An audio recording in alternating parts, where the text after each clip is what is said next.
Hey, everybody. Today we're talking about seller concessions.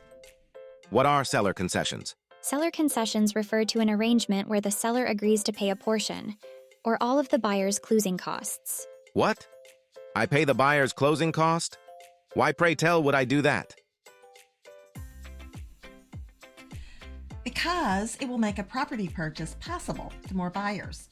Those buyers that may very well be qualified to make that monthly payment, but don't have enough or would like to not drain their cash resources. If you're thinking it reduces the amount the seller nets, that's not necessarily the case if the offer on the home is bumped up to cover the closing costs. So that's what we're going to talk about, and we'll talk about how this arrangement works and how it can benefit both sellers and buyers. So don't go away. And by the way, our contact is below. And also the subscribe button is down there. So if you would click that for some good information about the Eastern Panhandle and real estate in general. How common are seller concessions?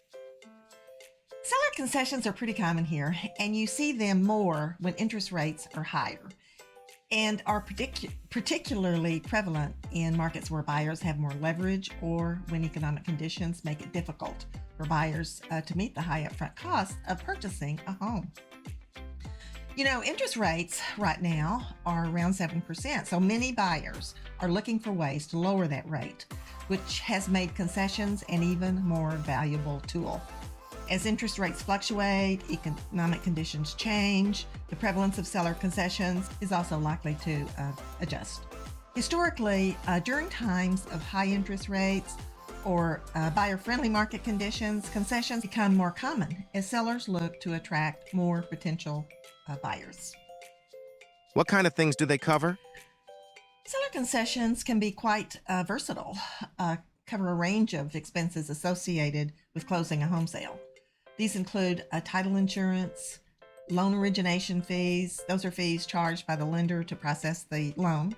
Inspection fees. This can cover general home inspections or specific ones like termite inspections. Recording fees. Those are fees charged by local government to record the sale in the public records. Appraisal. An appraisal will be required by the lender. Attorney's fees. In addition to paying their own attorney's fees, sellers can also pay the buyer's side attorney fees. Points, also known as discount points. These are fees paid upfront to lower the interest rate on the mortgage. With the higher interest rates now, buyers are looking to buy down that rate, which is why we're seeing more requests for seller concessions and an increase in the amount requested. Are there limits on how much? Yes, there are limits, and that's to prevent distortions in property prices and ensure the stability of the market. Before regulations were put in place, it wasn't unusual to see something like a $50,000 concession on a house with a price bumped up by that much to cover the concession. And those artificially high prices influenced appraisals, and all that contributed to the bubble we saw in 2008, 2009. Each type of loan has specific limits, and here's a breakdown of seller concession limits by loan type. First, conventional loans. If you put less than 10% down, the limit is 3% of the sales price. 10 to 25% down, that increases to 6%, and then more than 25%, the seller can contribute up to 9%. For investment properties, the limit is capped at 2%. On FHA or USDA loans, the seller can contribute up to 6% of the sales price, and on VA loans up to 4%. So the type of loan dictates the concession amount, and as a buyer or seller, you need to know what those limits are. So when a contract is put together, it's going to accurately reflect what will be okay with the lender. Who really benefits from seller concessions? Seller concessions can benefit both parties in a real estate transaction. For buyers, the immediate benefit is financial. They pay less out of pocket at closing, which can make purchasing a home more accessible, or, it frees up cash for other uses like renovations, moving expenses. Sellers benefit by making their property available to more buyers and offer a more attractive option compared to others on the market. Seller concessions can be a decisive factor for buyers choosing between multiple properties. So what are the disadvantages? For buyers, asking for concessions might weaken their offer in a competitive market. Sellers really do prefer straightforward, less complicated contracts. So if the market is hot with multiple bids on properties, sellers are less likely to agree to concessions if they have more offers to choose from. How do you put together an offer asking for a seller concession?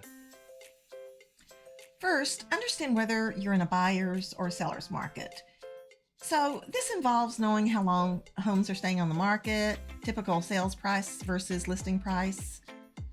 Also, simplify your demands. When you ask for concessions, try to limit other demands that could complicate the sale, like a lot of contingencies. And this is one of those times where an experienced agent can be invaluable.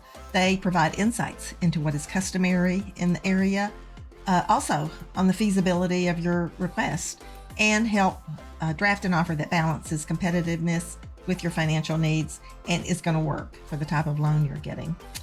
So, bottom line, seller concessions can be a valuable tool that enables buyers to purchase a home. It doesn't mean necessarily that the seller will walk away with less money, and it could attract more buyers. Okay, thanks for tuning in. If you have questions about any of this, of course, be sure to contact us. And the video on the right has some information on selling and buying a home at the same time. Lots of people face that when they want to upsize, downsize. So check that out, and I'll see you next time. Have a great day. Bye.